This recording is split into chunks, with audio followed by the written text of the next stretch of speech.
No, Exactly. And you have less than 2 minutes to get the joke, Gary. No pressure. no, I don't think I can log in. I know. Yeah, because Gary's not registered. He can't really. Yeah, log I in. know, I registered. didn't give him his password. Well, do you have Jack's password? No. Okay. Satoshi is trying to log in. Yeah. There we All go. right. Now I got it. Well, if he goes over there, he should be able to see it. Enable. They should do it. Have the Slido up on one of the big screens in the room, shouldn't they? Yeah. SC21. Well, Pete can share Slido on the as his desktop. Maybe. All right, Pete, we got 1 minute and we've done no prep. Well, other than the big prep that you did. Everyone here we're all professionals. We all did our homework ahead of time. The question is Pete wearing a Teflon suit underneath his clothes this time? Well, it's African Teflon. It is. This one is.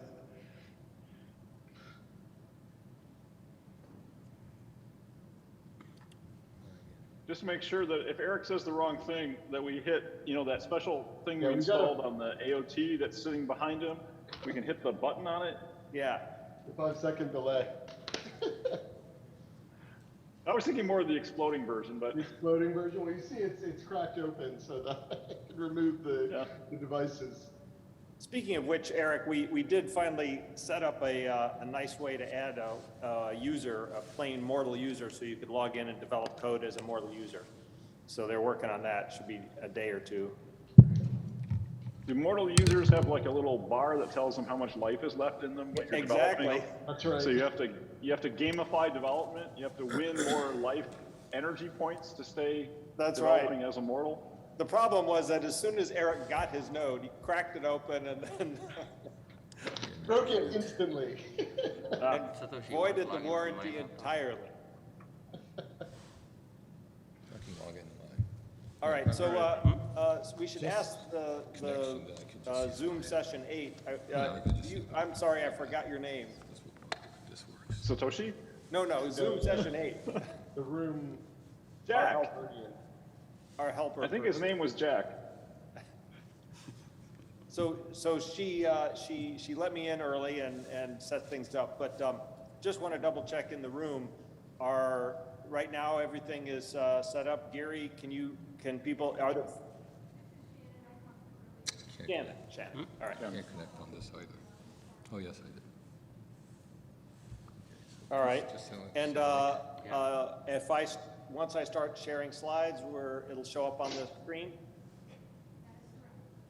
All right. So should we get started? That'll be fine. All right, well, let me share screen and then we'll do our introductions here. I'll pop it back off. So let me see if we can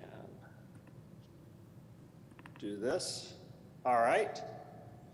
So you came to the right place. So we are today have a panel with the organizers were myself, Pete Beckman, Nicola, and Gary, who are on, and the panelists who will be giving us their insight and wisdom today. Eric van Hensbergen from ARM, Lavanya Ramakrishnan from Berkeley Lab, Rick Stevens from Argonne and University of Chicago, and Satoshi Matsuoka from RIKEN and TITEC. And when we get started, we'll make sure that everyone gets a little intro, so you can take a time for introduction. So the topic today is what's happening with edge computing. And of course, there's this great classic novel, Charles Dickens' great Expectations or Edge-pectations. Since we're more looking into the future, I think the classic version might be a little old. Maybe the manga version is better. And so, if we look forward for what great Edge-pectations are, we're curious about what's happening with exascale and supercomputers and edge computing. And in fact, it's kind of interesting. I noticed on the supercomputing website, our panel here was listed and tagged as cloud and distributed computing.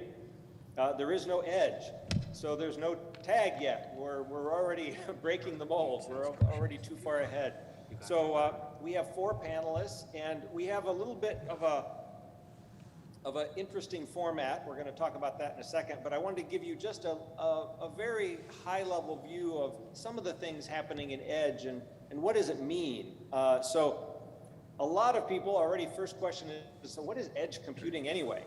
So a really great way to think about this is what's happening in the autonomous car world. So, you know, if you have 12 cameras on a car, you would like to analyze that data immediately, right there at the car. You don't want to send images of objects around you up to the cloud and hope that they get back in time for you to determine if that's a stop sign. And that closed loop bit of analyzing right there at the edge also impacts instrument and control. And so edge computing can make progress without requiring a cloud. Now, of course, there is cloud computing and HPC exascale computing needed for the training and the processing. But just for the piece at the edge, it can work semi-autonomously or autonomously. And this is big business. You know, the Tesla came out with a announcement of more than a year ago now that they had worked very hard on their own CPU, specifically, essentially for edge computation. And so the marketplace for where we see supercomputing and the marketplace for what's happening at the edge might be getting closer than we think. And so we're going to ask the panelists about that as well. So in scientific AI, not driving cars around, but looking at instruments, we have a variety of instruments: LiDAR, radar, hyperspectral cameras. We have actuation of moving things around.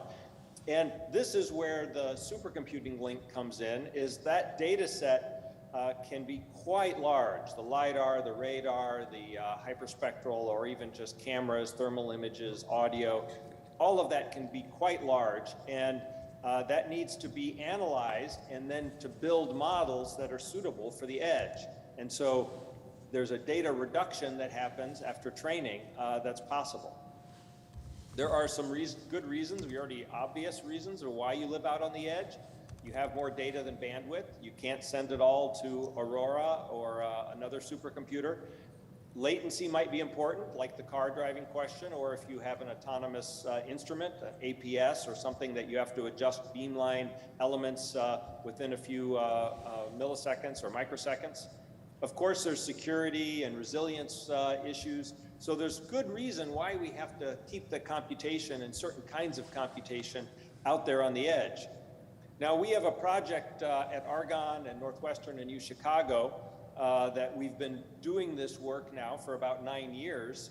And the biggest project of this sort currently in the United States is this project called SAGE, which is sponsored by the National Science Foundation.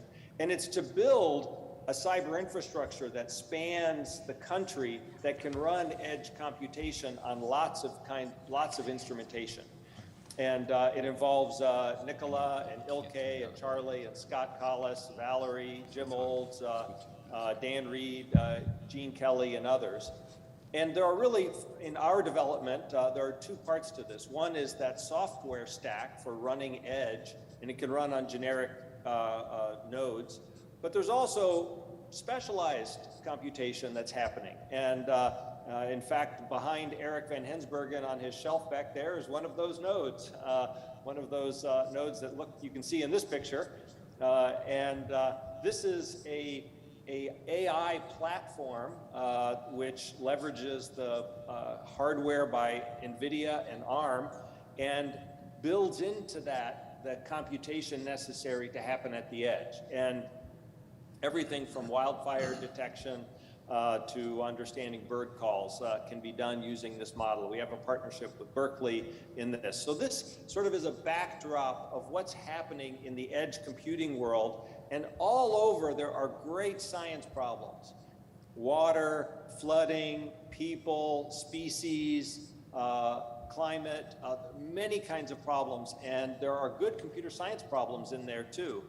And so this panel is going to take off and answer some of the questions in this space.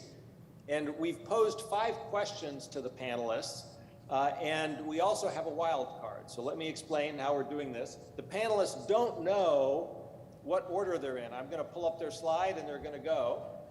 And the first set of questions are what's exciting about this edge computing piece? What's happening that's really exciting? Number 2, what do we not yet understand that we need more insight into? Where is the disruption happening and can we accelerate it? Edge and Exascale, are they really going to be friends or frenemies? So, you know, can Aurora and the Edge get along? What would that look like? And what is the future for AI, hardware, and networking? And now we've given everybody a wild card, which means if it comes to their question and they would just like to stop and ask a different question, a quick question, a fun question of all of the participants, they can do that. So it's kind of like a pass, a phone home. You can decide, hey, I'd rather answer my own question and ask everybody else this question. So if that happens, I'm going to jump ahead in the slides to their wild card and they get to ask their question. And of course, this is a panel, so please feel free to interrupt your friends. And what we're going to start with, as I mentioned, as we go to the first question, please, for everybody who's the first time you're answering your question, give a little bit more introduction to yourself. Everyone has about 2 minutes to answer each question. We're going to walk through. It's not round robin scheduling. We're going to bounce around a little bit. So take your time to answer, give a little monologue on your thoughts, and then we'll move on to somebody else. So are there questions from the panelists as we get started here? Should I be looking at Slido? Hey, Pete, you know, I think we should do a whole conference this way sometime. Yeah, I agree. And where you can only answer other people's questions. I like that, yes. All right, so here we go. And the first question is up to Eric. So Eric, take it away. And you're on mute. On mute. My name is Eric Van Hensbergen. I am a fellow at ARM, the company, not the atmospheric research group. I work in the research division, and I look after a systems research group that focuses on security topics, edge topics, and distributed system topics. We were also the group that was instrumental in getting ARM into high-performance computing, which we did together with many great partners like Riken and Satoshi, who's also on the panel. So what's the most exciting scientific edge computing application? So I'm a technology vendor, although I hate the word vendor. I'm a technology partner. And so I'm not necessarily the best person to talk about the scientific applications, but I really find the idea of using the edge to calibrate digital twin simulation as being one of the most exciting applications. I mean, we already, in the HPC community, is great at having these very complicated simulations that are able to run and predict all sorts and simulate all sorts of natural phenomenon and unnatural phenomenon. But this idea that now with the edge and with all of these instrumentation that can be distributed with this high fidelity information, we can be constantly calibrating some of those simulations, in particular of aspects of our environment, of our cities, of our planet, ends up being really interesting. And I feel like the edge really, while we can do a certain amount of these things already, certainly weather forecasting and things like that have been doing it based on historical data, the fact that we can do high fidelity calibration of these and constant updates is going to really unlock new efficiencies in the way that we run our cities, in the way that we manage our environment, and so forth, and hopefully help us solve some of the bigger problems. And sort of my tongue-in-cheek. Okay, so Eric, we're supposed to interrupt. So yeah, go ahead. do you have foundation up here because you believe in foundation AI, or because you want to do psychohistory with edge computing? I feel like edge computing's, I feel like big data's always been a psychohistory story. Okay.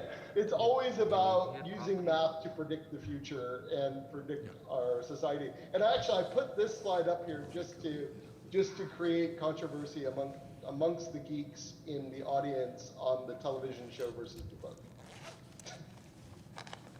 No, they're both awesome. In different ways. In different ways. And Rick is up next, so he can.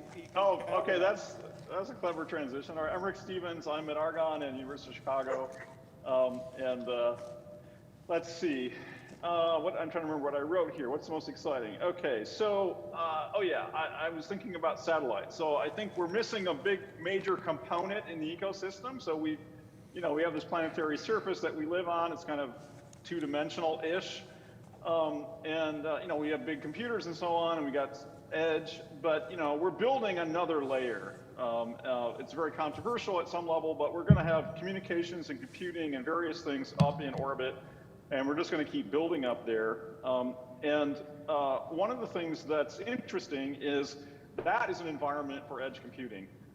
Getting data up and down the gravity well, it's not really because it is mass, it's because communication, particularly with radio, is of energy sink and a bandwidth problem. So one of the things that's going to happen, I think, is direct point-to-point laser communication. This is already happening. It's going to be enabled by solid-state positioning devices and very low-power lasers. This is going to make communication essentially arbitrarily high bandwidth in space, and it's going to make it possible to have nearly impossible to break into, that is collimated light from the ground up to orbit, possible, which means we now have a three-dimensional environment in which we can play. This is going to change everything. I also think there's going to be a huge push to put computing in orbit and storage. And of course, there's already been a couple of groups that have flown blockchain up there for fun, I guess. There's people putting quantum up there. Edge in space is the most exciting thing that we need to do. And it's essential as part of our journey to a multi-planet species, to channel Elon here. So there you go, Pete. I like the edge in orbit, the edge in space. That is wonderful. And there is a perfect application because we are limited both in latency and in bandwidth up there. And if nothing else, we have to track all the crap that Russia just made from blowing up their own satellites for stupid, chest-beating reasons. All right, Lavanya. So I'm going to bring us back down to earth here. So I'm a senior scientist at Lawrence Berkeley National Lab. Most of my work is sort of working on workflows and data on high-performance computing, distributed systems. I also run a user research program, so we have social scientists in the group who actually go talk to scientists and figure out what people really want and try to understand user requirements and stuff like that. So I did set a new record today, and I feel like that needs to go on my bio, which is I had the least number of steps ever at an SC conference, because my kitchen to my office is probably 5 steps, so it doesn't take that much to go get snacks and be back. So. Coming back to Earth here, coming from California, where we live on the edge of drought, climate change is always on our mind here. One of my favorite projects is this East River Observatory, which is part of the Watershed SFA, a DOE-funded project. And the Watershed SFA is useful for predicting how disturbances to mountainous watersheds can impact the downstream delivery of water, nutrients, carbon, and metals. So the East River is actually in the upper Colorado River Basin, and it has vastly diverse measurements in hydrology, water quality, soil properties, vegetation, and things like that. So it's considered a very rich field site, and there's a number of range of measurements that they do there. Of course, this is a difficult application because there are a number of challenges in this area, including poor connectivity, lots of different types of sensors, and it's also geographically difficult to get there at certain times of the year, right? So I think it's a perfect application for Edge because you need more automation there. You need the ability to sort of run these models close to the field site and make decisions, including sort of decisions on the placement of sensors and using robots to do that and things like that. So I sort of envision sort of this would having more edge expertise there in terms of hardware and trying to figure out how that would also connect up to HPC centers with the poor connectivity and all of that. I think it's going to be a big challenge, but also going to be very changing for the research and the science that's being done there. And what's also very interesting here is the scientists that I work with in this group actually want to also connect this up to labs that they have, because field sites are great for good measurements of real life, but labs are great controlled environments, and they want to be able to couple that. So you kind of envision this triangular sort of interaction between sort of the edge and the lab sites and HPC. And there's a question of where all do you have the edge, right? Do you have edge in all three of these? What's going to happen? So that's my application, and back to you, Pete. And it's also a great spot for satellite comms out in the remote place. And it also brings up this question that right now all of these are custom built, and so everyone who wants to do exactly what you're doing there and connect that up is building from scratch. And so this is a place where the community could improve this. Absolutely. So Satoshi, go ahead and give an intro, and we'd like to hear from you on what your most exciting edge application space is. So Pete, since this is the last day panel, can I cheat and show a set of slides instead of just one slide? Because, yeah. Can I turn it over to you in one more question set? Yeah. Sorry for cheating, but it's been a long week, so. No, and I understand you were presenting some pretty big news. All right. So okay. Thanks very much for your patience. Let's see. All right. So I'll share my screen. Oh, I still can't share my screen yet. Do I need to stop sharing? All right. Okay. You see my screen? Excellent. Okay. So this is the work being done by people at one of the big groups in my center, led by Takemasa Miyoshi. And the context is this is not entirely edge AI computing yet, but we were hoping that this will application like this will transcend into incorporating more edge AI computing to actually reduce the workload and also to make it more flexible, like you mentioned. But I'll talk a little bit about that later. But to integrate with the rest of the IT infrastructure. But the application itself currently is pretty cool. So I'll demonstrate. I'll show that. So the application we have one of the applications we have in Fugaku right now is as follows. First, we have this what's called phase array radar, which there are several of them in Japan, and this is one of the state-of-the-art radar that can scan multiple channels and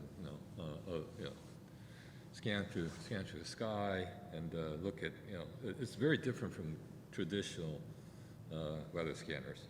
It's high resolution, also it's going to scan through different frequencies and in real time. So and it's very expensive, but it's very expensive. There are a few locations, but it can cover a very wide area, like 30 kilometers, 60 kilometers, 80 kilometers. Okay, so what we're doing, what his team is doing is basically take that radar and combine it with high-resolution weather simulation on Fugaku. In fact, this was the Gordon Bell finalist last year, and to sort of real-time data simulation. So you do what you do is you do real-time data simulation. You get the weather data. You have the running simulation and this ensemble simulation. So you get thousands of ensembles, but the total compute capacity required, I'll tell you later, which is pretty phenomenal. Then you have to do this massive data simulation. You get terabytes of data are coming in. and you have to do this in like 30-second cycles. So the scale is the weather, the latest weather simulation we have, high resolution data simulation simulator we have. So we go down to, unlike traditional forecasts, we go down to sub-kilometer range, several hundred meters.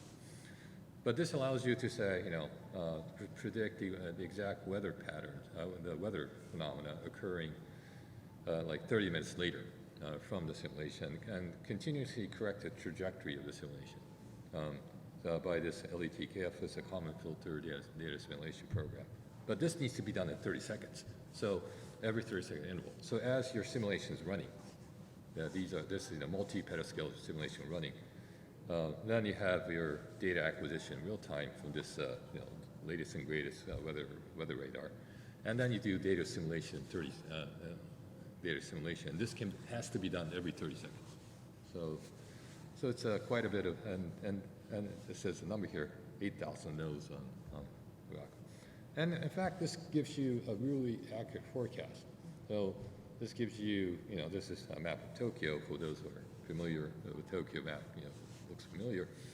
But it gives you a really accurate forecast down to, again, a few hundred meter range, 30 minutes ahead. So you can anticipate very exactly what your weather will be 30 minutes ahead. So this is sort of a, accuracy and resolution that's not afforded by traditional weather. And this will be, not only lets you avoid the rain, but this is also very important because there are torrential rains that are happening all over the world, like in Germany, in Japan, of course, and it's becoming a significant problem. So it's not a problem because we have these flash floods, and in fact there are tremendous loss of lives and also lives and properties. So if you can predict even 30 minutes ahead of time, we can evacuate people. We can, or simply people can just go inside, because and the restaurants can move the table inside and so forth. And in fact, we have made this thing available as a smartphone app. So during the Tokyo Olympics, we actually partitioned parts of Fugaku to do this. And then shipped the whole forecast over to this entire cloud API infrastructure, and then anybody could access it, could download an app, and then they can access to this very accurate, extremely accurate weather forecast, and also renditions of all these clouds, the rain, and so forth. So what's driving this? Well, what was driving this in the background from July and also August during the Olympics, Paralympics, was Fugaku. But we had to allocate 10%, about 9% of Fugaku continuously. And 9% of Fugaku, well, you may say it's only 9%. Only on the other hand, Fugaku is 160,000 nodes of very fast, state-of-the-art HPC ARM processor. So it's 16,000 nodes, or about several hundred or several tens of petaflops. So it's like maybe number 20 machine on the top 500. So you need dedicated use of that. So although the application is very interesting and we have data simulation, sort of pseudo AI kind of stuff going on. If we can, what would be the possibility of moving this to the edge? For example, right now the smartphone app is only a receptor of this information. But what if we can have the smartphone also be a sensor? Right? So these real-time forecasts and the results can be fed back. What if some of these simulations were more converted to AI, so become less computationally intensive, so that it can be trained, or even these training being done on the edge, so that the smartphones themselves can be smarter weather forecasts. So this is just one exemplar, and there will be many kinds of scenarios this would be possible and also useful, in particular for disaster prevention and mitigation, which is very important not only scientifically but for the society. Okay. Sorry for cheating, but yeah, that's my remarks. Thanks, Satoshi. If you pop back the others, Sure. yeah, I'll share screen. I'll stop sharing. And I'll have a question for you in a minute. Rick, you're up with the next question, but also a question came in via Slido, which I think is a fun one that you might want to answer first as you get going. So it said, for Edge and space deployment, which orbits would best trade off power generation against necessary heat dissipation? Could the James Webb at L2 offload processing? Well, can you hear me okay, Pete? Yeah. Yes. Yeah, I had to switch audio because my headphones ran out of battery. You know, once you're in free space above the atmosphere, moving data is actually relatively easy. As long as you can see it and route it, you know, between things that are in orbit, you've got to worry about power. So you need to have some orbits where there's enough continuous light. You've got to worry about being in eclipse, right, and how you're going to do power management, thermal management. So I think you're going to actually have things in a range of orbits. There's all kinds of advantages, cost and other things for being low, but there's also advantages for certain parts of the planet of being high and being in these odd orbits that can see the poles, you know, more easily. So I think you're going to use a wide variety of orbits, and you're also going to have to worry about congestion, you know, space debris and stuff like that. So. But getting out to these Lagrangian points, those could be very cool. And I think this, you know, would be relatively quickly that we'd have things in lunar and cislunar space as well. Yeah, no, it's interesting bounce, you know, pattern that you could set up, right, with relaying things into the. Yeah, absolutely. And of course, the latency, you know, the latency is lower and lower you are, closer, right? So we have to worry about that a little bit. So you also have question 2 here. So. All right. So let me try to figure out what I said here. So okay. What don't we understand? So I think what we don't understand is that we're going to get out of the business of actually tightly coupling the communication in these systems. We need to have AI basically work out what needs to be where, when, and how they need to communicate. I think that's, so this idea of what I'm calling hybrid distributed local remote AI, I mean, where we're moving is to the futures where, yes, it's not machine to machine or machine human communication, it's going to be AI mediated machine to machine, and the humans will be kind of on the outside of this whole thing. And that, I think, is a big shift in thinking. The second thing is that we need mobility in these systems. So, you know, sensors should be on drones, not on poles. I mean, it's just stupid that we put them on poles. Drones can land on poles as well, but they can move around. I mean, Lavanya talked about robots in the field. I think that is going to be key, and the ability to redeploy, whether there's wildfire or drought or some weird thing happening, makes mobility in the sensors. So we worry about mobility for people, but we need to start worrying about mobility for the edge devices. Rick, I want to jump in there because I had a phone call yesterday with the Neon folks. There's a fire in Colorado, and we have a tower, a mobile tower with all the SAGE stuff set up, and the fire is raging. There was a very sad accident with an airplane you might have heard about. Yeah. And the team was talking about how quickly can we get the sensor up there, and the reply was, well, it takes us 2 weeks because we have to tear down the current. Right. So if Intel can fly huge swarms of drones at, you know, the Olympics, right, or whatever, there's no reason why we couldn't put sensors on all those, make that a massive distributed edge thing, and it flies out there. So it's like, you know, how fast is your second hand, right? You know, you can get it out there in a minute, right? So. Yeah. So I think scientific edge computing is a general purpose thing for the future. The big difference is that it can get there. It can be in a place as opposed to a data center. And I think we just have to rethink that whole notion. That's what we don't understand yet about it. What the community doesn't understand, that's the transition. It's not about scale. It's not about edge being tiny. It's about edge being where it's at. Yeah. And that answers the space, both of those answer the space question as well, because the ML will work out what the optimal orbit exactly is, the sensor. That's precisely. And, you know, modulo new propulsion systems, you'd be able the iodine, the electric drive iodine was tested a couple weeks ago. It's working fine, so off we go. Eric, you're on the next question, so go ahead. Right, so I took a little bit of a different spin because it really I seized upon me, what did the scientists not understand? And we had this security workshop a couple weeks ago, and that was a DOE sponsored thing. Office of Science sponsored thing. And the biggest focus there was, what's the biggest challenge for cybersecurity? One of the biggest challenges was a competing academic organization stealing your results or somehow perturbing them so they could get the paper first. And that's fine, but in a lot of what we're seeing commercially in edge computing, a huge concern is privacy.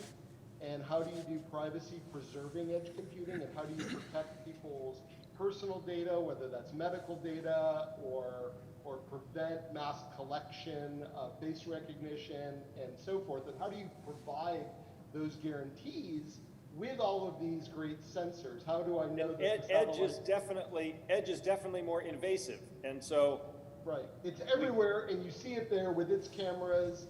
And how do you know that that's being used for good, for the good of society? You won't know that, and we have to get past that. Well, but there are ways, though, right? And there's a bunch of stuff going on in security in terms of being able to do attestation of what's running on the device, and to provide certain guarantees, just like we're able to provide certifications for other things. And I think we need to key into those in the scientific community more, both so that we can provide the right provenance for the data that is used in the results so that the public can have confidence in that, and to give everyone confidence that, we're not just selling it all to Facebook or whoever, right? Cambridge Analytica. Well, I think that's true. We should attempt to figure out how to do that with attestations and certificates and all the machinery.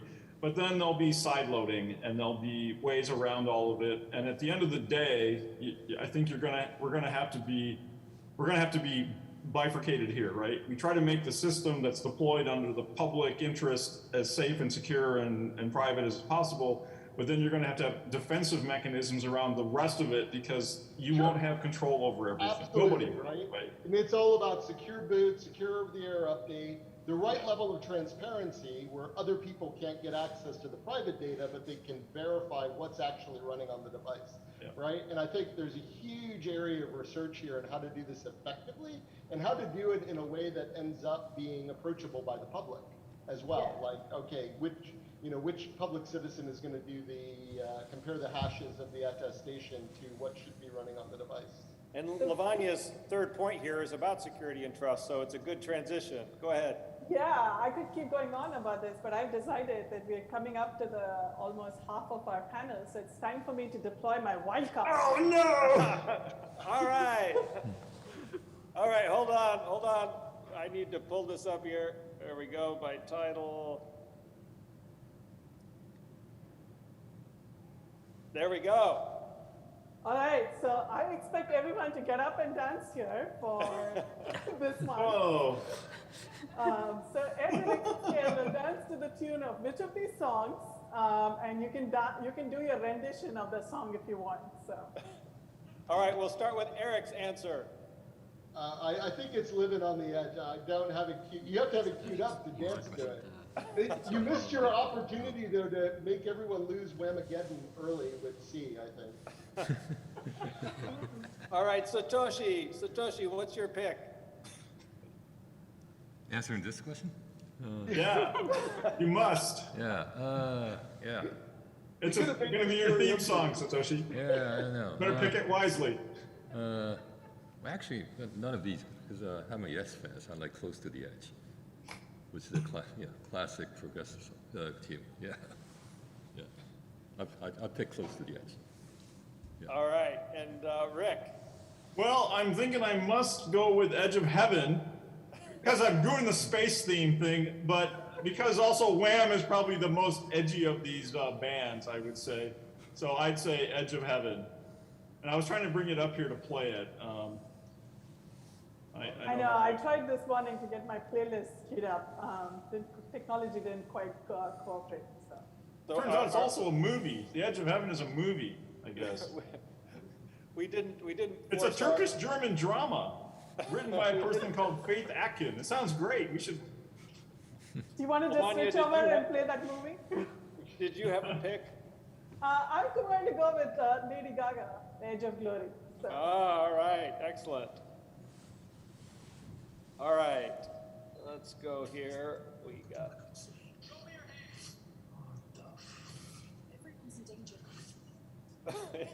Rick, are you playing? Well, I got to get through the advertisement. Just a second. It's getting there. Just a second. Video will play after ad. All right, here we go. Wham is coming up. The ending credits.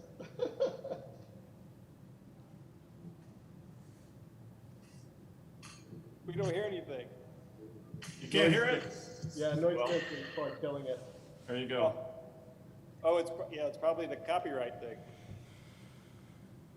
Okay, then my I turn. didn't know Zoom did copyright filtering. Talk about edge computing. Gosh. Yeah. All right, so thank you, Lavanya, for pulling out the wild card and changing up our panel. So now we're going to hop over and just ask Satoshi a question. So what's going to be the biggest disruption? Do you know, have you thought about that? Yeah, well, you know, I was going to show something that will actually span across multiple questions and sort of foundation of what we're really thinking about, how, with regards to how to push this edge computing, edge to cloud supercomputing integration, and so forth. So again, I'll just show one slide this time, if you can switch over. Yeah, okay, so and I'll talk while you switch. All right, show us your slide. Okay, so one of the things You could also next time change your slide to your background. Okay. Where's my slide? So one of the things, there are things like, where is it? You know, one of the things is like the typical edge computing is smart cities, and this has a very close relevance to what we do with edge computing in a scientific sense. And you know, there are two fundamental flaws as to how we construct these things. And this is kind of related to the last question as well. And one was already kind of alluded to. There's it's missing critical property as an infrastructure, right? That if it's an infrastructure, you have to be able to have these standard APIs and all that stuff, and also openness to connect anything. Otherwise, if it's all customized, you're going to reinvent the wheel 100,000 times every time you build a new infrastructure. So you don't want to do that. But the other is, so you need those, obviously you need those standard APIs. But the other is, modern, just even if you realize that, you got a lot of these things don't scale or be sustainable or reliable, etc. Because it's the wrong way to build things. Because, like when you, anytime you build something, the modern engineering is you simulate it first. You simulate it to find stuff, and that's exactly what we do with supercomputers, and also play out the what-if scenarios, and to see if they work or not, and then especially in large machines, because these edge computing is scalable, you have to have scalability tests. But when you have there are 150 smart city projects in Japan. None of them have come to fruition. Why? Because they suddenly put physical sensors everywhere, and that's good for doing some initial analysis and so forth, but they don't tie it with modern manufacturing discipline of simulating the whole thing. You don't build cars without simulation these days. In the old days you did, but now you build do hundreds of thousands, hundreds of simulations before even you manufacture the first prototype. So, to build. Satoshi, are you proposing then that the disruption is that people will start simulating big deployments of edge sensors and compute? And what's the disruption here? I mean, I get there's a that's problem. Exactly right. That's it. So we need to create disruption by saying we will have these infrastructures, but this is a common open public infrastructure for doing edge experimentation and even going all the way to manufacturing to build. So actually, we're trying to do that with starting this effort with Fugaka. So you have, let's say, you have a virtual smart city. You have the city itself. You have all the physical properties, phenomena, And then you have all the IT infrastructures. You have the edge, you have the cloud, you have the network. And put all of those, virtualize them. Well, make a digital twin of them, all interacting, and then put them in put them as a common, continuous running infrastructure on machines, on big supercomputers. And then when you ever try to build something, you first put your design there. Anybody can sign up, of course, get accounts and everything. Of course, you have to have a financial model, but then you have availability to which you can build your own, your 100,000 Arduino node sensor infrastructure, without ever building the physical sensor, and then test it out. So I think that will be a great disruption in the sense that this will allow immense scalability and allow people to be very experimental and really allow these, edge to cloud computing, edge to cloud, well, edge AI stuff to be real. Yeah. And that also relates to this really question why scientists don't adopt this. Well, they don't adopt this because they can't simulate this stuff. Okay. Yeah, and it's a great place for us to also, because at Exascale we have that simulation capability, but we need to link it. Yeah. Eric, your picture here puzzled me, so unpuzzle me. Oh, you're on mute though. I'm on mute again. So, yeah, I was going to do an animation, but then I correctly surmised that animation wasn't going to work. So I didn't. But what I was trying to get at here. You can trick your hands here, just like do this, Yeah, There I you go. need to be able to obscure it though, so I should take a note from you and set it as my background so I can talk to it. A lot of what is talked about today still at the edge, with some exceptions, is somewhat built for purpose appliance style edge, where I'm going to build this sensor, I'm going to deploy it. As you said earlier, I think in response to Renya's discussion, right? A lot of this stuff is built for purpose, special, bespoke hardware that gets deployed. And even worse in some ways, it then requires bespoke allocation. It requires 10% of Fugaku on the back end and so forth. And I think one of the key disruptions in Edge is really a transition to more multi-tenancy. And I know Array of Things as an instance, you have sensors as a service as an idea where multiple people can subscribe to the sensors and multiple people can subscribe to the edge at the pod. But what I was trying to get at with this is it's not just at the sensor that is interesting. There's a bigger notion of the fabric of the edge being multi-tenant, whether it's the compute that's at the tower, in the data center, there's this huge spectrum of resources in the satellites. And they have to be shared. And right now, be thinking more about how we share it.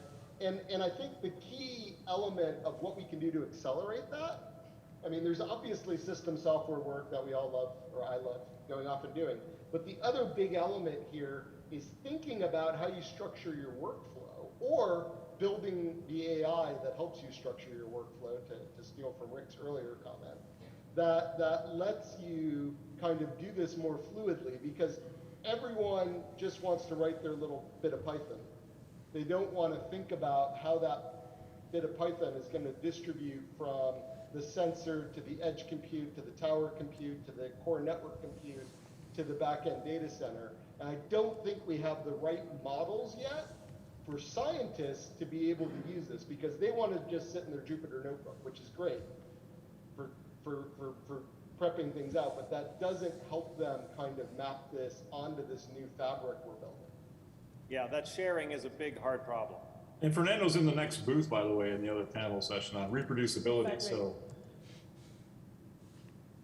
So Rick, yeah. So, okay. So I kind of am mixed between answering this question and invoking the bomb, but let me answer this one first, because I think the big disruption is that we're missing how this is actually going to happen, right? So right now we have this kind of clunky model. If we want to push AI at the edge, we train some model, in the center, and then we push it out, we deploy it, and then we might decide, we're tracking, and all of a sudden we decide, oh, it's not too far out of distribution, so we got to update it, blah, blah, blah. And it's all super clunky. And the protocol for these things talking to each other is designed by a person, and it's just kind of, every sensor thing has to have a protocol and a blah, blah, blah, right? So I think this is probably not how we need to do this. I think what should happen is that during training for various applications, and if it's foundational, then it's kind of a general purpose thing, is that we need to essentially have the AI learn the communications protocol. We need to have the AI learn the response function for updating and so forth. And so what that means, though, is that the future notion of having this deployed infrastructure is that we won't be able to understand what is actually happening in the communication channels anymore. It's going to be like, it'll be just as difficult to explain or interpret as the internal weights inside an existing network, but that's okay because we need the network to be super efficient. We need to use the bandwidth, and we need it to be able to update itself with respect to, gee, I'm seeing stuff that's really out of distribution for what I'm comfortable with. It's out of my comfort zone. The model's like, I'm freaking out, it's out of my comfort zone. What do I do? And the master is saying, well, here, try this, or whatever. It's going to be a completely different landscape. So I think we need to make distributed AI architectures where they're running on the edge and the rest of it a first-class research topic. How to actually train these things in a distributed fashion so they generalize and persist in out of distribution. That's going to be the key disruption. And I wish I had figured this out sooner, but that whole link to the satellite thing is you really want Skynet. We need Skynet. It's not that it's not that we want it, it's that we're going to get it whether we want it or not, because it's going to be the only way to do this. The conversation about how do I figure out, I've got 1 billion sensors out there, and I'm talking to some AI agent about, okay, I'm asking this question about X. I'm not going to sit there and mechanically figure out which billions of those sensors to talk to figure this question out. It's going to have to happen automatically. And I have no idea how to do that, but I do believe that we can build models that would be able to do that, right? And they may be able to say, well, all I have to do is patch this model over here, and it'll be able to interpolate, the wavelengths you were talking about are the ones we care about, and boom, you can do that, right?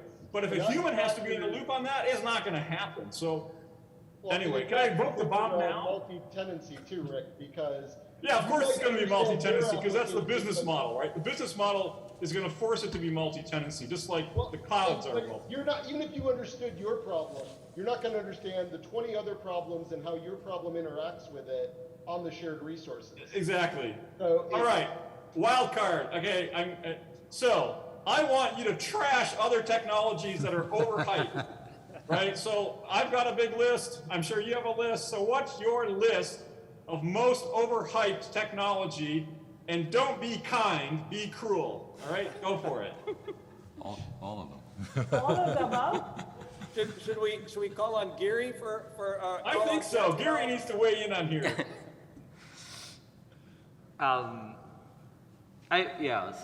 Actually, they all look kind of way out there. Well, I'm a no. Just pick one that you think is the most overhyped. I think useless in our lifetime. It's nothing to do with Edge, but I think the whole immersion cooling thing will probably phase out, and I don't see 5 years from now it will even be there in the let's say SC show. Unless we're swimming in it, maybe. Okay. Well, I'm a quantum denier, so you don't have to. I know Pete's answer. All right. What else? Lavanya? All of the above is what I'm going with still. It's a really difficult list out there, Rick. Rick, you didn't put any networking tech in there for Lavanya to feel skewered. So I said et cetera. Put your favorite in there. Actually, the one thing, the silicon photonics, I think will be true. Actually, it's not. I don't believe it's hype, No, we need it. You're not allowed to support technology, Gary. You have to say what you don't support. Tell me what, we're giving advice to the planet about what to stop throwing money at. What should it be? We got to throw money at stuff we actually need, like this distributed AI architecture, so we got to get the money from somewhere. Cats I think, is definitely one of the ones that we should stop burning compute cycles on. Which one? ImageNet. Oh, ImageNet. Recognition of cats. We need to figure out a better way of doing training without burning up the planet, right? I think there's got to be more efficient mechanisms that we can put in, right? Like we should really be looking into training efficiency because it does seem like it's a brute force approach. Well, that's good. That's a thing to do, but what's the thing we have to stop doing? Yeah, okay. Well, I mean, stop burning. The slide, one of the comments in Slido is that quantum is at the top of their stop doing list. At the top of mine too, but maybe. Well, And it's from easy to someone beat up named babies. Dan, but they Yeah. We shouldn't they do didn't that. put their last name, so. Yeah. All right. Satoshi, do you have anything on the list before we hop back? Yeah, like I said, it's easy to beat up babies, so we shouldn't beat up quantum computing, despite the fact that, it's the most overhyped technology in the world. Like I get every time, the responsible director of the National Supercomputing Center, I always get questions like, so why investing in supercomputing when the quantum computing will take over? Right, and then I have to, every time I do that, I have to explain the inherent limitations of what it means to do quantum speed up. And, there's only a sliver of application that will benefit eternally. So, Or you could tell them it's kind of like theorem proving. I don't want to beat up quantum computing. Okay, so. Well, it's not at all like theorem proving. but it's. We actually use theorems all the time. It's what keeps the world together. Theorems, hold the world together. Well, so there's there's one thing which could be interesting is not so much the edge, but okay, so this is very controversial, and maybe I only believe half of it, but well, maybe not believe it, but this whole thing about energy efficiency may be relevant. Well, maybe it will always be relevant in mobile space, but in server space, if we can get, let's say something like fusion comes to fruition, or we get enormously efficient, cheap, natural energy in the deserts and all that. Then if we can generate enough electricity, right, then we can do two things. One is we can build data centers there, and the fiber and the optical fiber to ship data will be insignificant in terms of both infrastructure cost and transmission cost. And also we can create a whole bunch of we can put hydrocarbon factories there and generate a whole bunch of these liquid fuel, gasoline substitute, which will be which we can ship using existing infrastructure like pipelines. So this whole green initiative, now I believe it. With the current status, of course, we need it, but there could be technological solutions where if it comes to fruition, then this whole thing may not matter. So I'm not denying global warming and stuff like that. It's true. It's in our simulations. But it's not to say that going green in batteries and all that, and building the most power efficient supercomputers. Right now we do it, but there could be some disruption that may make it unnecessary. So. Satoshi, there's still a thermal problem, right? Even if you have fusion, right? Even if I've got fusion on my motherboard, you still have a thermal. Well, for mobile computing, energy efficiency is a must. It'll be perpetual. Well, no, I'm not even talking for mobile, right? Even within a data center, you have thermal problems. Well, again, if you can build a real cheap nuclear fusion reactor, then put data center next to it, then this whole thing about green will become irrelevant. But thermal, right? You're still going to be. It's still a giant heater. Now you've got That's why we need giant space. heaters. That's Well, you just make them part of district heating, so you just use the heat usefully. Yeah. Keep recycling the heat till it's till you can't use it anymore. Yeah. Which is global warming. Again, I said it's kind of controversial, right? At the end of the day, you're growing fish in the fish farm with the waste heat. It's like the Soviets putting nukes in the Arctic. I don't think that's a problem. Yeah. So building a data center in a cold environment, I think is not very viable. But It's Lavanya, not, you pull shouldn't us out build of data the centers at cold Davis. environment. I was just going to say, I'm going to use my wild card because I see my slide up there, and I'm going to try and answer this question. You should never do So I think the question here is, how will HPC Exascale change to partner better with edge computing instruments and sensors? We've been talking about this sort of continuum of infrastructure, right? Rick brought up the space, instrument, sensors, HPC scale. And I think this boundary is going, right? We've talked about this a little bit already, where we're going to see more high performance computing at the edge. HPC is going to expand outside the current data center-based HPC model. And there's going to be more on-demand, real-time resource access, streaming data to support the surrogates on the HPC. And Rick brought this up. I do believe the user, human, has to be in the loop. I want to say that up front. But I do think that we're going to see more, the edge models and AI will be the user of the current HPC, right? Which is going to change the way we think about the HPC model today. So I'm going to turn over, I'm going to try and get us some time back here and give it back to you, Pete. Thanks. And so let's pursue this a bit. This idea that Exascale and Edge can work together. How do we make that happen? What's the way? What's the path here? Well, here's one way.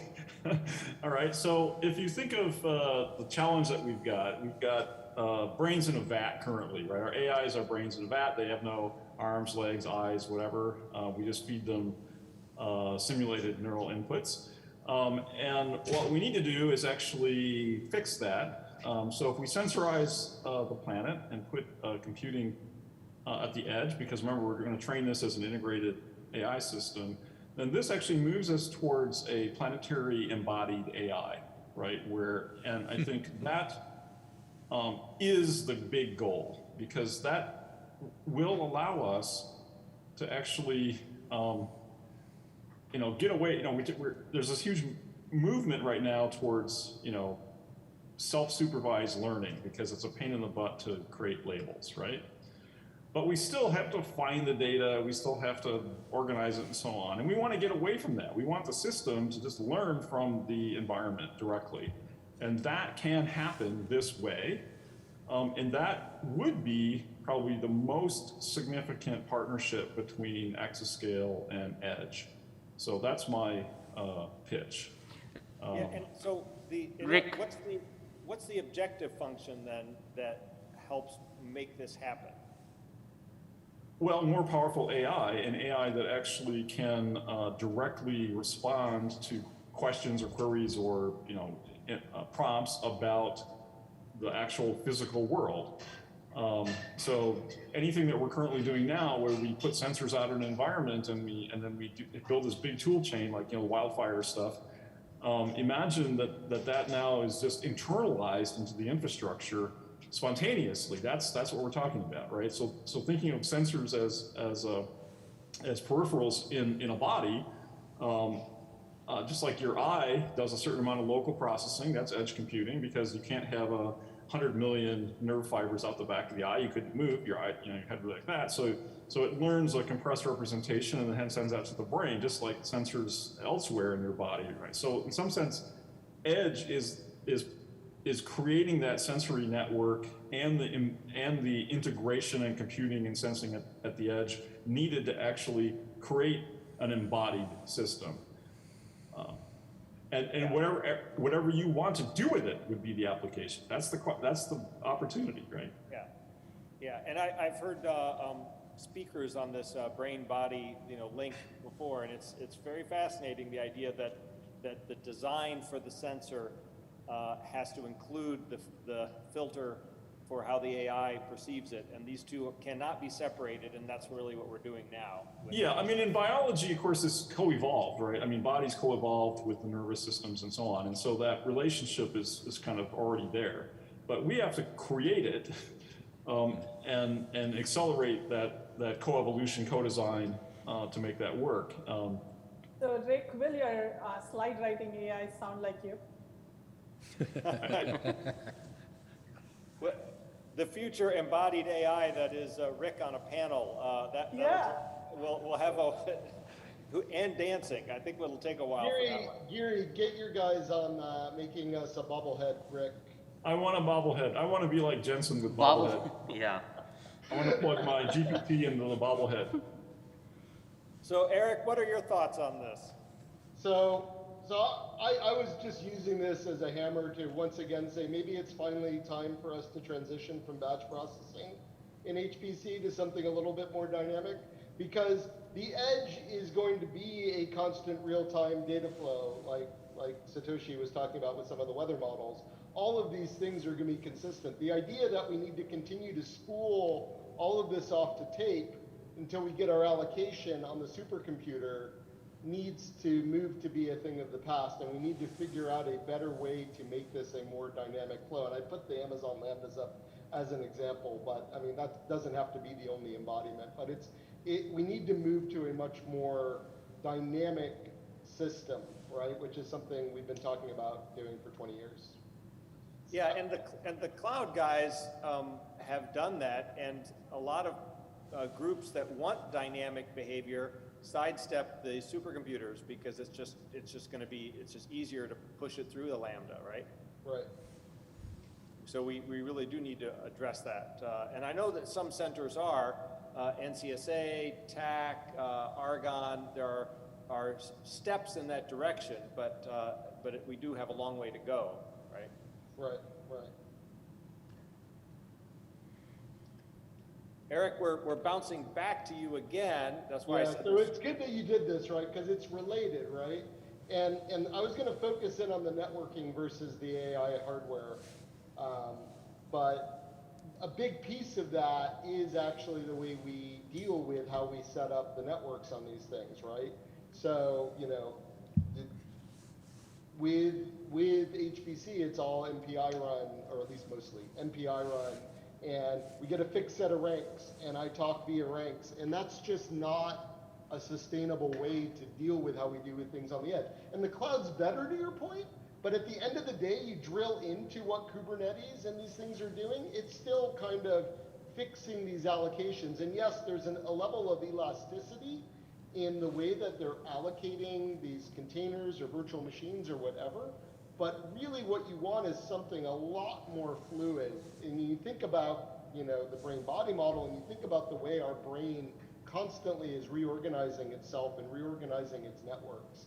And that's more of what we need to think about as a systems model versus a lot of this hard partitioning. And going back to my previous, like 2 or 3 slides ago, the real challenge there is coming up with the security and privacy guarantees once we go to that fine-grained dynamic system. How do we protect the data and protect our allocations and whatnot in that model becomes a lot more complicated. Does anyone on the panel know of a this dynamic programming environment other than the cloud, where we have the illusion of infinite resources, that's working well for things? Where in a constrained resource world is this happening? Bitcoin? I'm not sure. I mean, we certainly treat the internet kind of like that, right? We don't really, we don't meter and monitor bandwidth usage the same way we monitor cycles in a center, right? We kind of just use it, and what happens is that you get progressively more resistance as you approach the capacity of it, right? And we don't have anything like that in compute allocations, right? Imagine, like, instead of just all or nothing when you try to grab an allocation, that as you get closer to the capacity of the system, things slow down. And so what you would do is you would probe it, right? You would try to probe and you re-probe it over time to figure out, oh, well, maybe the weather is better in the compute center today, I can get more or whatever, but it would be much softer, right? Yeah, there's no feedback. I mean, right now when we run our laptops and our disk storage, we're constantly doing that probing, right? Oh, what just made my fan spin up? I better take a look, And biology does it all the time, right? You're walking, you're running, you start to get tired, or you get a stitch, you slow down, right? You don't just go until you fall over dead. I mean, you have all this pushback. Same with, you know, thirsty or whatever. So the, you know, the organism actually has to maintain a stasis kind of thing. And I think we have to move towards systems that are more like that. That also helps us conserve power, maybe, or, you know, because you could put any parameter on there you want, power efficiency, you know, whatever, right? Well, you get all sorts of different objective functions, and they'll probably ultimately come back to some sort of an economic model. But the real key thing is to move away from this very fixed view of, I'm going to do this with these fixed resources, and then you set your AIs off on, go find me the best resources to do the best you can do, given this budget and these. And it has to be in a competitive landscape, that's how multi-tenancy works, is we compete for networking. You know, it's going to be something like life energy points in Dungeons and Dragons, right? I mean, you can kind of limp along almost dead, but then you have a big win and you get powerful again. And so, I mean, that's, you know, that's just saying that energy or some, you know, not easily transferable thing is the metric as opposed to money, because money's too easy to move around.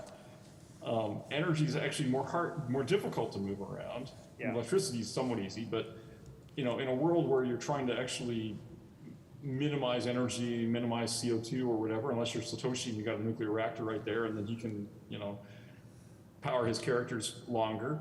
You know, it's in some sense we need to get away from a metric that's too simple. Well, and every app needs to self-define that metric, right? Right now. Yeah. No, I think in role-playing games, Pete, the board designer does it, not the character. The DM, right? Yeah. But what I mean is that right now the center defines the metric, which is, you know, nodes and time. And I might need, you know, latency and resilience or expandability or those things. So programmability, right? You want programmability that each app can sort of figure this out and figure out. I mean, should you pay more for running your codes if they're written in Python than if they're written in C, for example? Yeah. That's kind of a productivity thing. And if your hit points are low after this panel, I suggest a potion. Are you sending us the potion, Pete? It'll be about noon, you know. An elixir. It's almost noon. It's almost an elixir, yes. All right, so Lavanya, how do we evolve this? I'm waiting for my DoorDash delivery that brings me the potion before I answer this question. But you know, I think coming back, I was going to say programmability and trying to figure out that, you know, what's cost effective, performance, reliability, sort of bringing those. But I think another part of this for me is I'm aware now that I carry in my pocket what was a supercomputer at some point of time. And I think we're going to see more and more of this where you're going to see big, powerful computers on the edge, which blurs that boundary.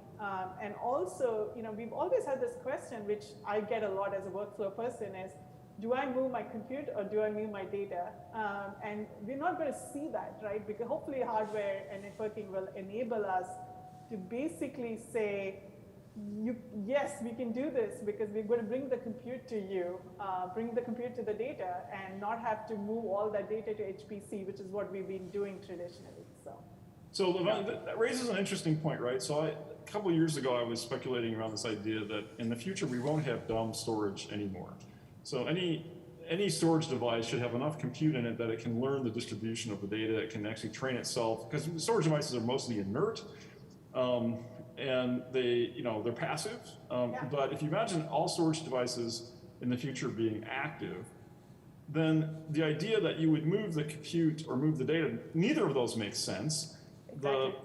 The device itself could learn the distribution of the data, and therefore it can have a high-level conversation with whatever else needs to understand that data and say, well, okay, I've got 16 different proxies of the data plus the actual data itself. What are you trying to do? What do you actually need? And so it wouldn't be this binary move either of these heavyweight dumb things. It would be this very nuanced conversation about what is it about the data that you actually need. For example, should I just give you this trained model that reproduces most of what's in the data, for example? Yeah, absolutely, right. And I think, you know, you can sort of start thinking of our infrastructure as being more like the network, right? I don't tell the network where my stuff needs to go. It just figures it out, right? And you want that eventually with your devices of all kind. But I think the big question is still, what happens when something fails? What happens when your active storage is no longer on the network? Is the data just gone? or is there some? Well, that's why if it was constantly training different resolution models of the data, then as soon as it's got some reasonable approximation, it uploads that, right? So so the data becomes immortal over time at different resolutions or something like that. So then if it goes away at the end of the day, I've got 16 different representations of it, and that might be just fine. Yeah. All right. And I think this is the last question, although we do have more bombs to give, so. Yeah, so Eric, would you like to invoke your question? I don't know. I didn't actually. I misread the. I didn't read the instructions. Oh, then you should think up a good one. Question. But I can turn mine into a question. I can turn mine into a question. One that requires dance moves. No. Not a good dance move question. So do you want me to pull it up, or do you want to? Yeah, we can go ahead. I guess at the extreme of edge, there is this new concept that's going to be the next, well, I predict to be the next abused term. Maybe it's already the abused term, which is this idea of ambient computing. And does ambient computing end up applying to workloads? And so just to give you an example of one of the ways in the consumer space, ambient computing is, in my home, my router is 10% utilized. Let me use the other 90% of its compute capacity to offload my cell phone so I'm not eating my battery up running a training workload for voice. As I'm walking down the street, I might be able to offload to computational resource that happens to be mounted to a light pole. And it's very fluid, it's very dynamic per my previous discussions. In the data center, you could even see this moving the way that disaggregated systems end up self-organizing themselves to subscribing to new resources. But really, do we see where you might be able to, your drone is able to subscribe to the cell tower to be able to do some of its training set? How would that manifest itself in scientific workloads? So this is an interesting concept, right? So imagine, at least in cold weather climates, that we pass a law that requires the only way you can heat a building is via a computer that's on, okay? So now you have this situation where you're going to have millions and millions of computers that are on doing something. They have to do something. They could run the idle loop. They could run caching algorithms for Akamai or whatever, but they have to do Bitcoin mining something in order to generate heat, right? So this is kind of to Satoshi's point earlier. And so now you've got a resource that you can harness in this ambient computing way, because you've got to have something there. Otherwise, I can't harness the inert material in the wall. I got to, right? So somehow we have to sort of make it cheap enough that it's actually cheaper to make chips and deploy them than it is to make concrete or bricks or something like that, right? Because then you've got a surplus of capacity, and this notion that what I carry around is part of this ecosystem, and it's constantly using something that's remote, that's not there, right? That is kind of cool. I don't know if it's, the cloud folks might not like it because the whole infrastructure of the planet becomes the cloud, but I like your world better than the world we're living in, Rick, where we have a chip shortage and can't get anything right now. So I like that world. I'm going to vote for Rick's world, that we all move there. So. We're always all living in Rick's world. Over here. I mean, what you really want is you want to be able to take advantage of that parking garage full of Teslas that are parked. Sure, well, that's right. Those are going to be there, right? That's not being used, right? But of course, you can imagine I can steal cycles off of Eric's cell phone and run his battery down when he's not paying attention. Right. Right. But it's much easier to talk about wired than wireless. Yeah, but there is we do have a good model for this. I mean, if we look at our cell phones, no matter where I travel in the world, there's a handshake and it figures out where the network is. I can be in Africa, I can be somewhere else, and it figures this out. And suddenly I'm using a local tower compute, right? Because it registers me and I'm talking to it.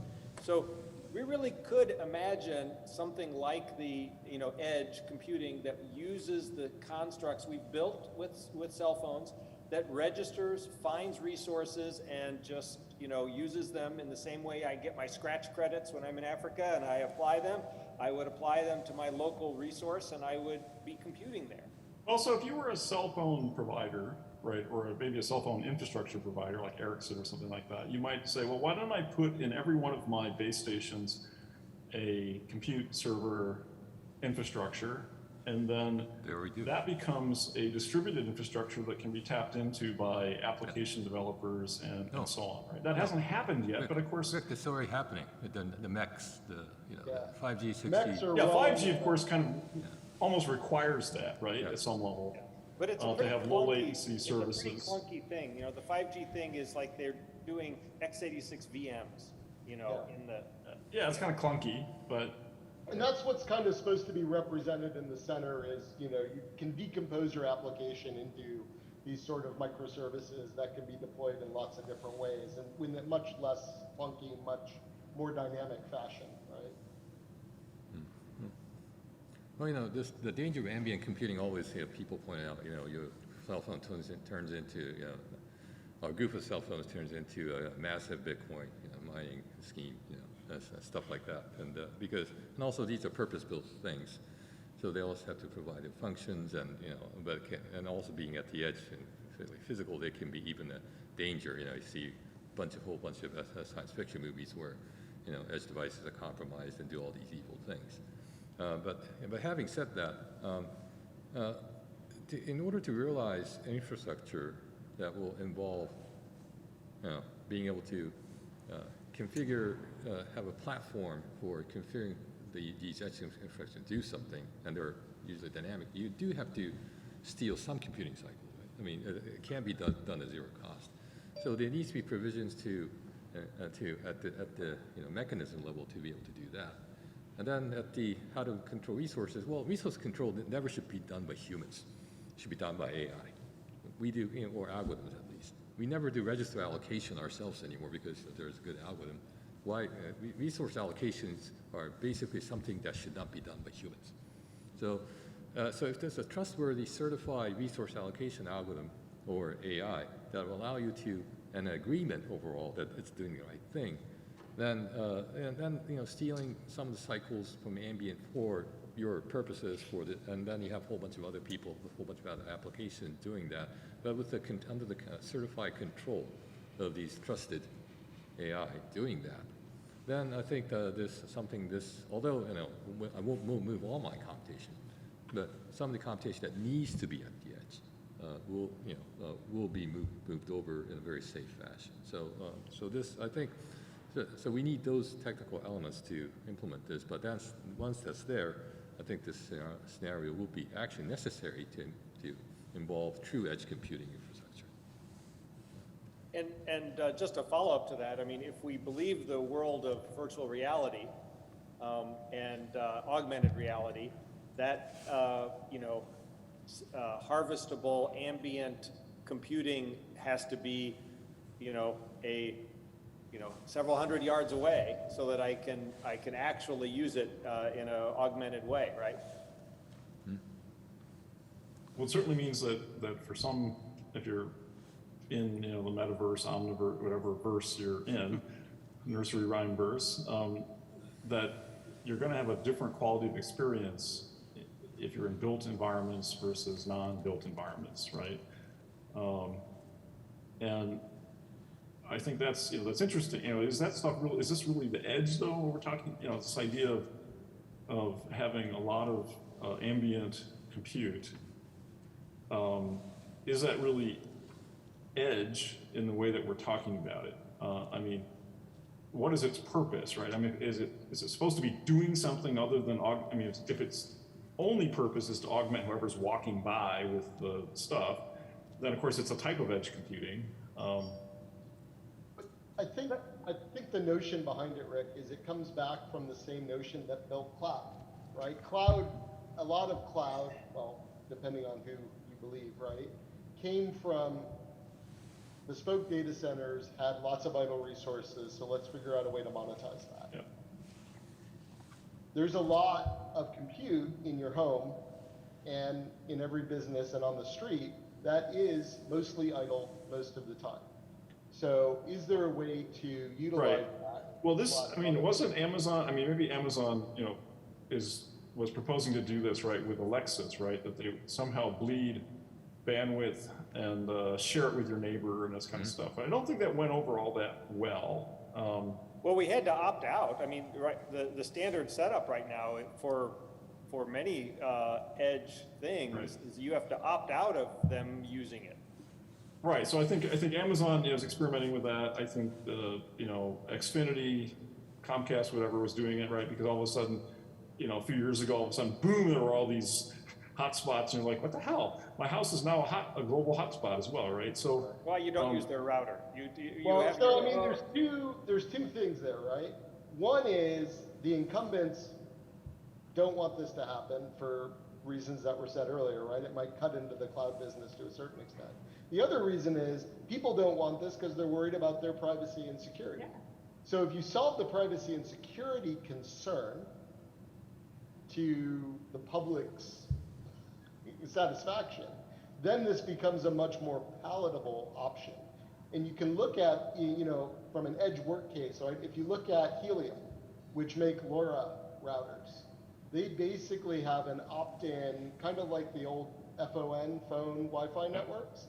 Opt-in, share some of your bandwidth, become a LoRa gateway for edge devices, and you'll earn some crypto.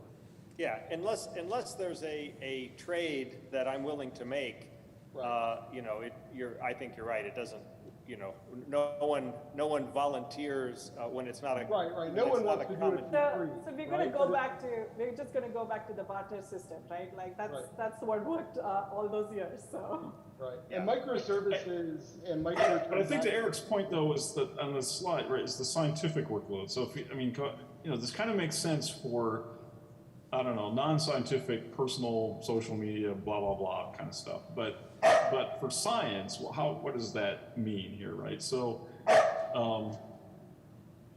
I mean, I could imagine something slightly different. So, I mean, for a long time, you know, airliners were collecting data.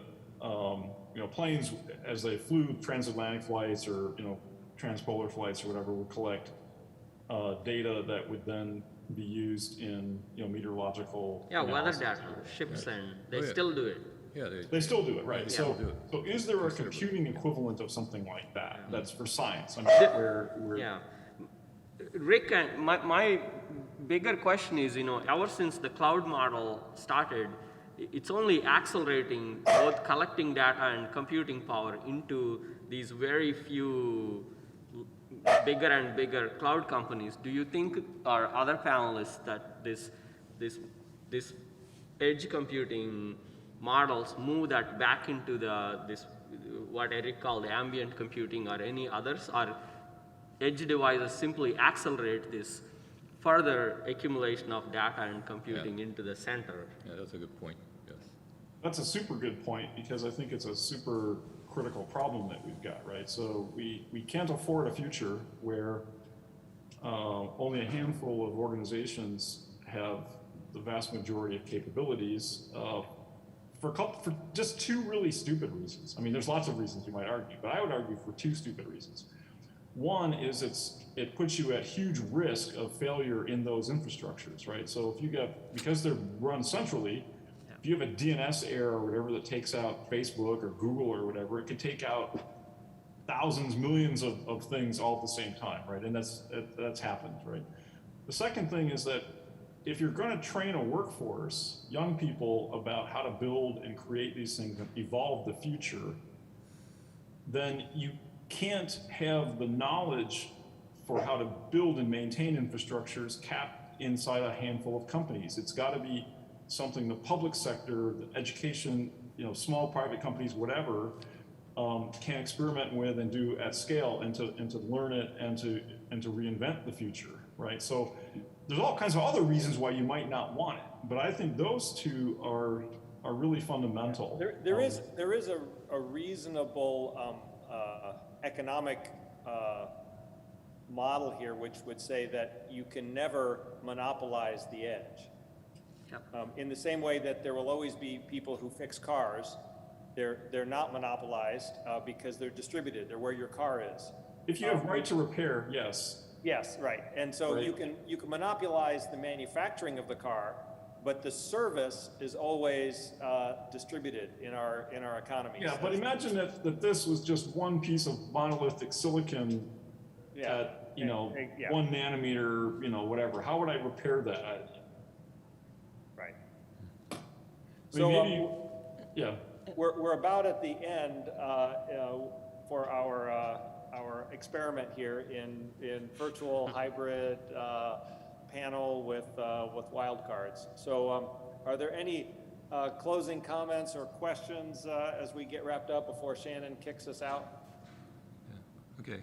Well, I think one change, and I'm also instituting that, and this sort of message hopefully will reach out to the wide community, is that you know, us, other centers, we are certainly looking at this change, not just building just these big iron, but also we are very cognizant of the requirement. Yeah, so you know, we're creating this new team on you know, this basically what we call Society 5.0, but basically digital twins, edge to cloud. We're formulating that kind of group, and we're looking for an appropriate leader to lead that. Of course, we have all simulation capabilities.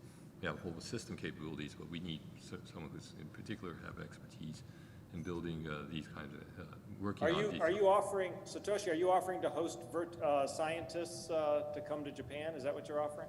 Well, yeah, with Kobe, so you can eat all the Kobe beef you want, you know, providing you can afford right. it. Right? So, yeah, but it's not just us. I think a lot of institutions are cognizant of this, and I think it's really important to create these positions and groups, and also train people to, you know, work on this. So we're hiring, but I guess other centers are too. We need to start the center in New Zealand, I think, is the real part of this. Yeah, Be Kobe a little nice closer to halfway the point.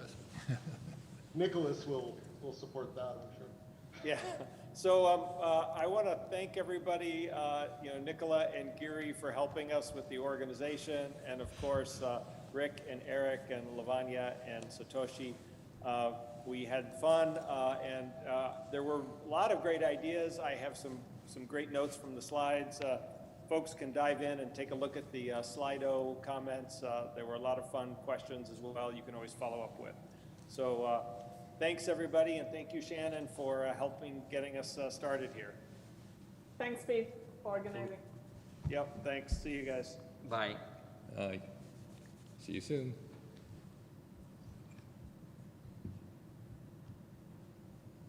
Okay. Thank you, everyone.